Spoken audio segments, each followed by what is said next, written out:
Hey, what's up, y'all? What's up, man? What's going on, Deacon, man? Glad to see you up in here, man. Yeah, I know I'm getting started, man. We're going to have attorney Brian Williams. He's going to be coming on with us shortly. I wanted to, Brian is actually is an attorney that specializes in defending men against domestic violence cases and domestic abuse accusations. And I wanted this a lot often. It's surprisingly enough. It's not often surprising enough, but you know, it's the case the other way around, man. Where actually the woman is at fault for domestic violence, and I thought it was kind of telling right now with the Amber Heard deal. And what I'm about to be playing is under fair use. I'm sending over the invite to Attorney Williams now. So give me just a second. He'll be joining us, but I'm gonna go ahead and play and start this video. It actually is gonna be played. It actually is gonna be played on under fair use. So let me go ahead and with the fair use thing on here, based on fair use, based on commentary. We're gonna be talking about the subject of this video, and it's Amber Heard being sentenced to prison, um, or again, we're gonna talk about domestic violence and how you're able to, or what happens if you're charged with domestic violence. So, not saying that I've never been charged. I'm not saying no. I've never been charged with domestic violence. Never put my hands on anybody unless they put their hands on me. But I never put my hands on a woman. So, um, so again, yeah, this has been played under fair use, and let's go ahead and get started. The tale of Amber Heard continues to get more and more curious as time goes on, because she's in a war in court with her ex-husband, JD, and it doesn't look to be getting any simpler as time goes on, not the least of which is new evidence and more proof of her being a bad person coming to light. But she's holding fast and trying to keep going in the roles that she does have, which right now includes Mira in the DCEU, which will continue via Aquaman 2. But a very familiar call to arms is happening that might just shut that down. I'm going to break it down for you, but before I do that, go ahead and do me a favor, leave a like on this video, subscribe to the channel, and hit the bell icon so you never miss an upload from us. And with that being said, let's get straight into the video. Do you want to win an iPhone 12, maybe a MacBook Pro? How about $500 cash? All you have to do is comment the secret hidden message somewhere in this video. That's it. Oh, and leave a like on this video and subscribe to the channel so we can keep affording these giveaways. Winner will be announced at the last day of each month. Thanks for watching and good luck. Number 5, hashtag fire Amber Heard. It seems that some fans still want actress Amber Heard to be released from the DC production in the wake of her and her ex-husband JD's ongoing legal battle. The recording is real. Yeah, so in the clip, Johnny's saying that Amber punched him, and Amber's saying that was more of a slap. So Amber says, babe, you're not punched. I don't know what the motion of my actual hand was, but you're fine. Which, for the record, has been going on for years. Aquaman opened in cinemas in 2018 and became a surprising box office hit. The DC film released in the aftermath of the franchise's mixed response to its previous movies. Aquaman followed on from Gal Gadot's Wonder Woman in terms of success, with both proving the DCEU wasn't completely redundant. Batman v Superman: Dawn of Justice, Suicide Squad, and Joss Whedon's Justice League received negative to lukewarm responses. God, I sometimes get so mad I lose it. I can promise you I can do everything to change. Okay. And Johnny is heard saying, I do not want to leave you. Aquaman, in fact, went on to score over $1 billion at the worldwide box office, which shocked the heck out of everyone. One of the biggest praises during that film was Mira's portrayal by Heard, who gave her a strong, confident, and yet emotional touch to the character who's widely respected by DC Comics fans. However, as time went on and the very visible legal battle between Heard and Depp raged on, and certain things came out about Heard, people started to ask for her release from the role, including starting various movements that we'll talk about in a second. This only got more intense as the production for the sequel started to loom closer. And just recently, director James Wan surprised everyone by stating the title for the sequel on Instagram. And Johnny is heard saying, I do not want to leave you. I do not want a divorce. I do not want you out of my life. I just want peace. If things get physical, we have to separate. Now, of course, from Wan's image, it is revealed that Aquaman 2 will be called Aquaman and the Lost Kingdom.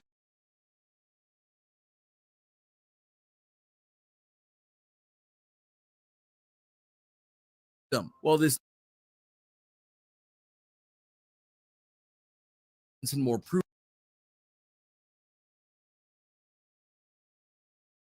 But you'd be surprised by how loud they're willing to get, as well as how many of them are actually out there. Mr. Depp was always trying to split to escape her abuse. And Amber's lawyer has also responded, saying the fact that a woman fights or talks back does not mean. Number 4, the original petition to fire Amber Heard. You see, when it comes to the heat that Amber Heard has been getting from fans, it's gotten them to do certain things to make sure their voice is heard, which led a while back to the creation of a change.org petition to go and try and get her removed as Mira. The petition to get Amber Heard off Aquaman 2. It's not as crazy as you might think, and the petition has gotten almost 2 million signees, which is not insignificant at all. Here's a snippet of the petition. Amber Heard has been exposed as a domestic AB by JD. In his $50 million lawsuit, JD describes many incidents of domestic AB that he suffered at the hands of his then wife, Amber Heard, including one incident where she punched him twice in the face and another where she shattered his finger with a vodka bottle, and his finger had to be surgically reattached. He will bear the scar from that for the rest of his life. My hand was resting on the marble of the bar like that, and the first bottle went just past my ear, and the second. Also, Amber Heard was arrested in 2009 for being a former domestic partner, Tassia Van Reeb, demonstrating a repeated pattern of AB by Amber Heard. Since Heard's divorce from JD, she has systematically crusaded to ruin Depp in Hollywood, repeating multiple accounts of fake incidents in which she had actually AB'd JD, but lied and created false accounts of him being the AB'er, about the incident in which she shattered the bones in JD's finger and nearly severed it, causing Depp to require surgery to reattach and repair it. Heard presented a false story, claiming that he cut off his finger himself. And the second one was a larger bottle, and she threw it from about this distance. It smashed into the bar, which dipped it in paint, and scrawled obscenities all over the walls. So yeah, they went into very good detail about this, so much so that you can see why this is spreading around so fast and getting things done in terms of how it all looks and goes. And when you hear their message, you can see why they're so passionate about this. As Amber Heard is a known and proven domestic AB'er, Warner Brothers and DC Entertainment should and must remove Amber Heard from their Aquaman 2 film project. They must not ignore the suffering of Heard's victims and must not glamorize a domestic AB'er. Men are victims of domestic AB just like women. This must be recognized and action must be taken to prevent a known AB'er from being celebrated within the entertainment industry. was the tip of the finger was severed, and all the bone in here was completely. So yeah, you had a lot of people coming together to go and sign that petition to let Warner Brothers and others know that they're not happy with what Warner Brothers is doing with their casting decisions. And lest you think the 2 million isn't that much in the grand scheme of things, if all 2 million of those people boycott the film and the standard ticket is, let's just say $10 at a theater, that's about 20 million. Okay. Hey guys, yeah, I think I wanted just to kind of get that point across. This was the case of Amber Heard and Johnny Depp, and this is Amber actually has been accused repeatedly of she's actually been accused and all this stuff for being domestic violence, person who commits domestic violence. What is so curious about this incident, or with them, with Johnny Depp and Amber Heard, is now she is being she's being investigated for perjury, for making a false claim that Johnny Depp had was domestic, had been beating her and been abusing her. And I know there's something that we often see that it's the other way around, where it's the woman that's actually is making a false claim sometimes. But with that in mind, I have Attorney Brian D. Williams. He's a criminal defense attorney here in Indianapolis. He works with a lot of domestic violence cases. And I wanted to have Brian come on really quickly and talk a little about what to do if you're accused of domestic violence. So this could work all the way around. So a male could be accused of domestic violence, or a female could be accused of domestic violence. Either way, they're innocent until proven guilty. But so with that in mind, Brian, can you hear me? Let me take you off mute. I had you on mute, so sorry about that. That's okay. Can you hear me okay? Yeah, you're good. Excellent. All right. So what do you want to know? Where do I start? I don't believe I So heard the question. police are called, and you get an argument with either your partner. You guys are in an argument with each other.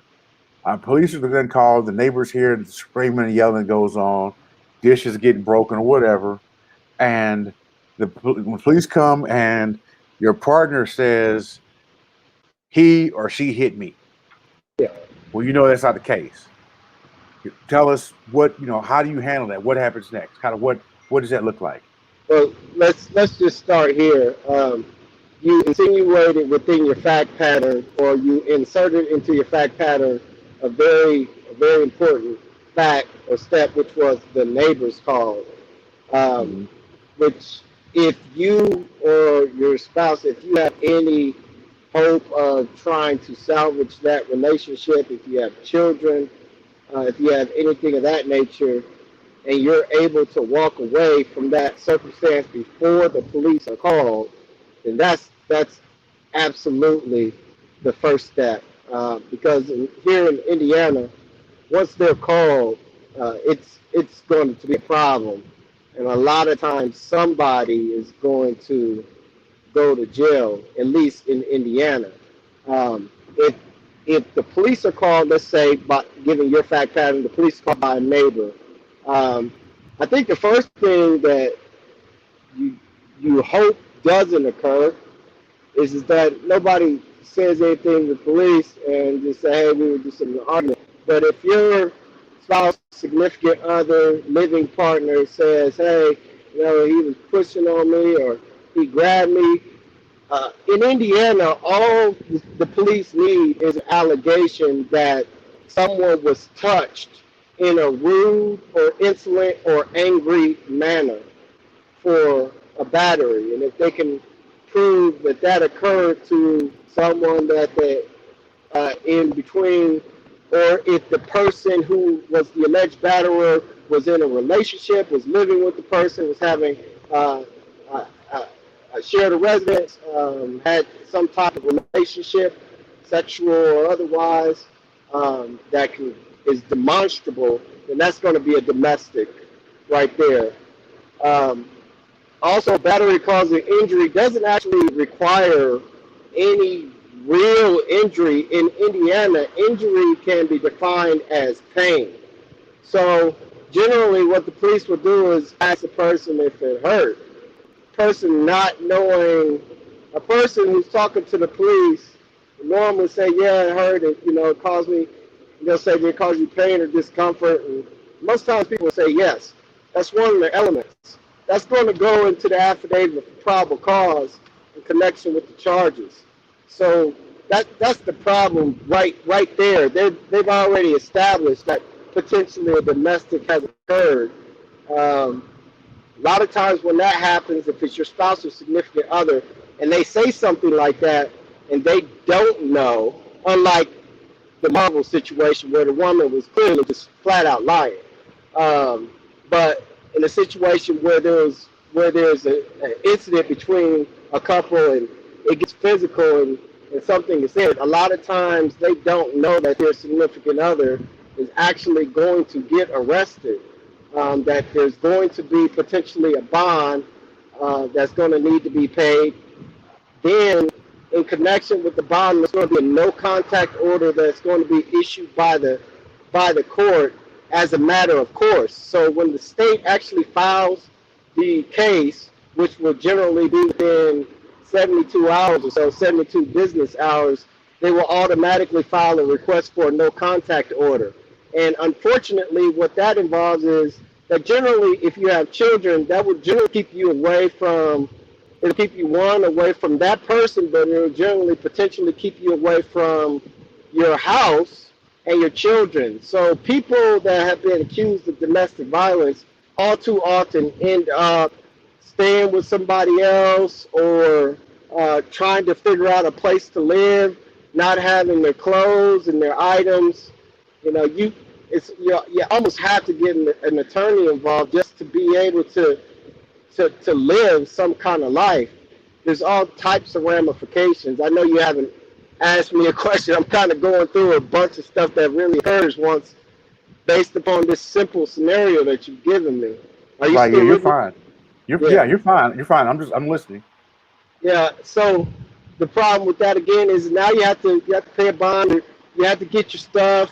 The other issue that happens is that it becomes an open case, and I have had more than my share of clients who, as a result of domestic battery charges pending against them, even if it's even if it's absolutely crap, I've had them lose jobs or be placed on administrative leave or whatever that comes along with it because of the pending case. Because employers hate hate violence cases, battery cases, and thefts. Those are the two types of cases that they absolutely hate.